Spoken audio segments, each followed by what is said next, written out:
Hello, and today in this video we're going to be talking about making fringe. I have a quick tip on how to make and cut fringe a little bit easier than cutting them one at a time. So what you're going to do is get a piece of cardboard. You want it to be the narrower end should be the exact length of however long you want your fringe to hang. It's going to be doubled over, of course, but this width should match the width of the fringe that you want. So you're going to start by simply wrapping your yarn around the cardboard.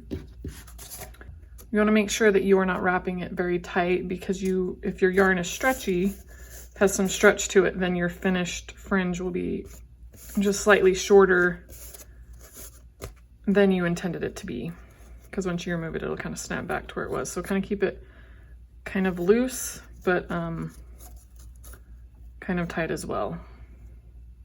So you're going to take your yarn and you're going to wrap it as many times as you can.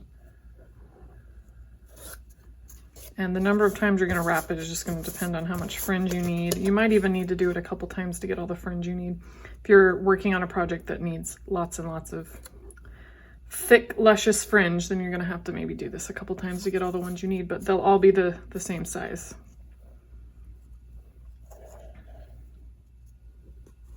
Okay, so I've got a good amount of fringe on there. They're all kind of nice and tight, but not super tight and not super loose either.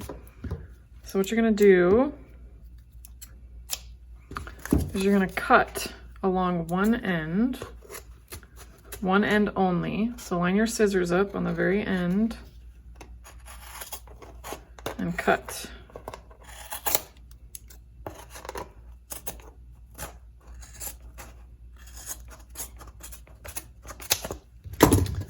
And that gives you a whole pile of fringe that is all the same length.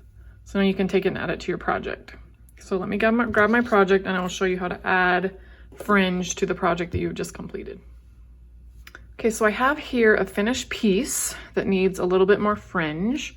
And for this piece, I'm doing 3 different bits of yarn because I like the thickness of that fringe on this particular piece.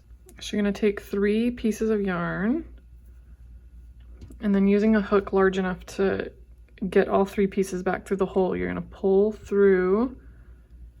And then before you pull through, kind of even out the ends.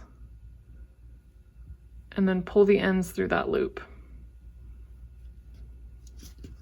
Now, to get it nice and tight, you want to go through and you want to tug as tight as you can on each individual strand. That gets it a little more tighter than pulling on each, on the thing together, but pulling on each one individually really kind of cinches it down.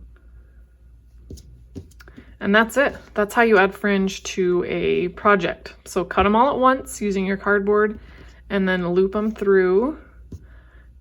And that's how you add fringe to your finished crochet project.